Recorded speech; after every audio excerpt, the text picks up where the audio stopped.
장난꾸러기 말썽쟁이 아들 복덩이 효자. 87년 아들을 임신을 했는데 아이가 뱃속에 있었지만 나는 하고 싶은 일이 너무 많아서 그걸 포기할 수 없어서 서울에서 대전으로 방송통신대학을 다니면서 모든 학교 행사에 적극적으로 참여하였습니다. 그때 유독 기억나는 일은 학교 체육대회 때 했던 3인 사각, 잊지 못할 3인 사각 활동인데요. 나는 키가 150cm 정도인데 함께 뛰던 양쪽 남학생 키가 모두 80cm가 넘어서 함께 경기하기가 몹시 어려웠습니다. 나의 양쪽 발을 묶고 80이 넘는 남학생 두 사이를 같이 뛰는데 굉장히 힘들었지만 내가 임신했다는 사실을 알리지 않고 뛰어다녔기 때문에 굉장히 지금은 아들한테 미안하다고 생각을 합니다. 그 시절에는 내가 좋아서 다녔지만 임신한 상태에서 그렇게 아이를 임신했다는 사실을 굳이 외부에 알리지 않고 내가 좋아하는 일을 하면서 여기저기 돌아다닌 탓에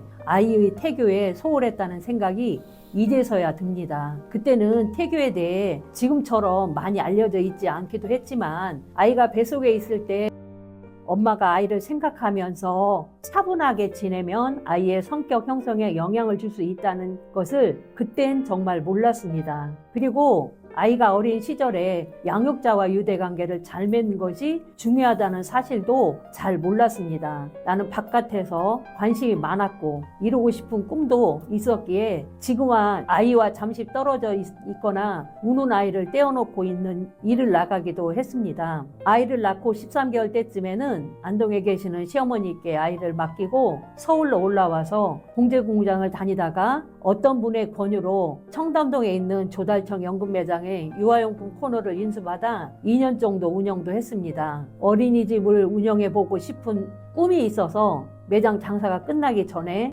옆 코너에 있는 분에게 1시간 정도 매장을 부탁하고 미리 퇴근을 하고 나와서 타가모 교육과정을 다녔습니다. 그러던 중 남편이 안동에 갔을 때 아들을 떼어놓지 못하고 데리고 왔습니다. 학원을 다녀야 했기에 아들을 옆집에 며칠 맡겼다가 아예 아이 봐주는 분을 구해왔습니다. 아침에 출근을 하려면 엄마가 또 떼어놓고 갈까봐 울면서 안 떨어지는 아이를 강제로 떼놓고 일을 다녔습니다. 남편은 이렇게 애를 울려서만까지 해야 하는 일이라며 그만두려고 성화였었고 매일 우는 아이를 보는 나의 마음도 썩 좋진 않았습니다. 매일 가족이 울음바다가 되어도 일을 포기하지 못하고 다녔었거든요. 그렇게 어렵게 다닌 학원 덕분에 보육교사 2급 자격증을 갖게 되었지만 어린이집을 운영하고 싶은 나의 욕심에 그렇게 이렇게 자격증을 취득은 했어요. 결국 어린이집을 운영해보지는 못했고 지금 되돌아보니 그렇게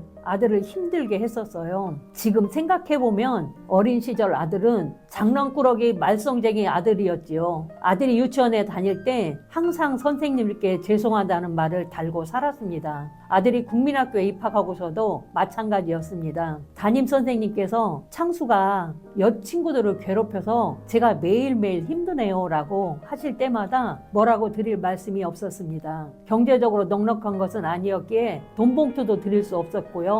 뭐 할 게 없으니까 매일매일 하루도 빠짐없이 학교에 가서 청소를 했습니다. 이웃에 사는 손신의가 그냥 돈 봉투 하나 해드리고 말지 어떻게 매일매일 청소를 해? 라고 하셨지만 다른 방법이 없었습니다. 그렇게 죄스러운 마음으로 아들을 학교에 보내고 있던 차에 담임 선생님께서 녹색 어머니 활동을 해보시라는 것을 어떻겠냐고 권유를 하셨습니다. 그래서 죄스러운 마음에 아무 소리도 안 하고 하겠다고 했습니다. 그렇게 제 첫 번째 봉사활동은 아들 덕분에 시작하게 되었습니다.